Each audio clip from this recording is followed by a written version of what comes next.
Yan mga idol, isang mapagpalang araw po sa ating lahat, mga idol. At ito nga po palang hawak-hawak ko ay isang bato at bali isi-share ko lang po sa inyo mga idol kung paano napunta sa akin to.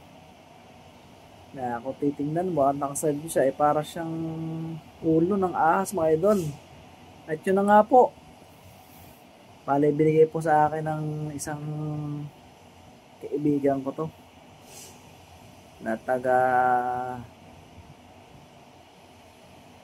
Mindanao, idol. Bale, isang linggo pa lang siya rito sa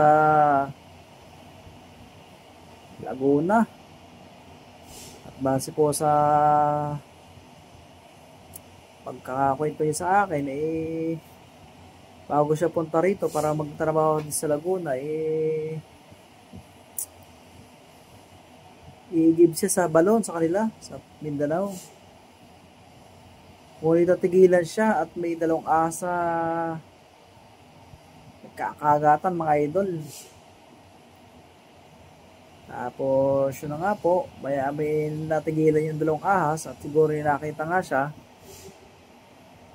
Dahil sa nakita nga siyang malapit sa kalayuan, sa may balon, ay yung pong isa mga idol ay parang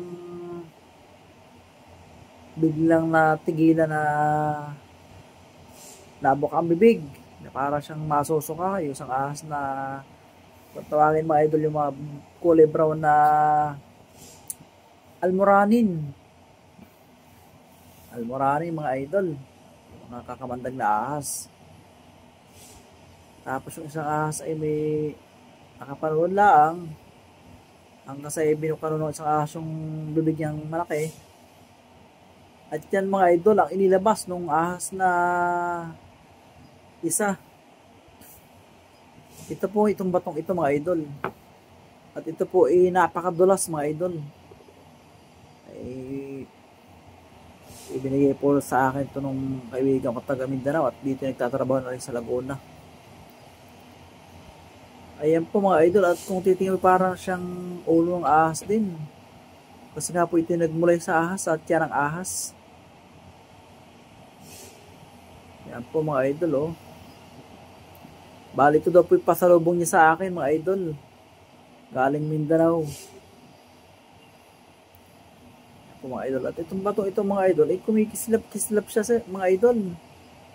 May tinatawag siyang, may mga nakabaon dito mga black diamond mga idol oh. Likas sa kanya yung mga batong nakabaon sa mga gilid-gilid niya. Kumikislap sila pagka naano ng ilaw oh.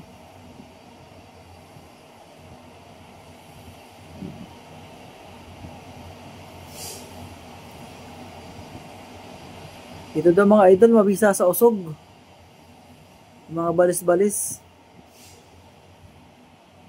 idol oh. Ayan mga idol, share ko lang sa inyo ito. At yun nga po palang pinagaling nito mga idol. Ikumpara ko na lang po sa lata na sardinas. Maliit lang po yung dalawang ahas na nag-aaway. Na ang isa nga po pinagalingan itong bato na ito. Ayan mga idol, share ko lang po sa inyo. At ito po tinatawag sa kanila na mutya. Mutya daw po ito. Mutya ng ahas. At kaya yun yung mga idol, parang ulo siyang ahas talaga to. Napakadulas po niya mga idol. Wala naman po ipinapahidaw siya lang dito. Kita ko din naman oh. Normal na bato siya. So kakaiba po talaga siya mga idol. Parang sobrang bigat niya. Sobrang bigat na napakadulas. Parang nakakangilo siyang hawakan. Mga idol oh.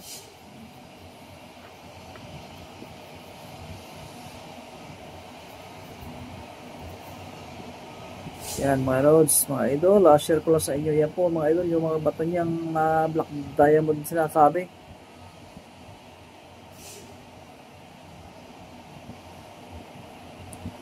may kislap sila mga idol. O yan, ito pala yung mga Black Diamond na sinasabi niya.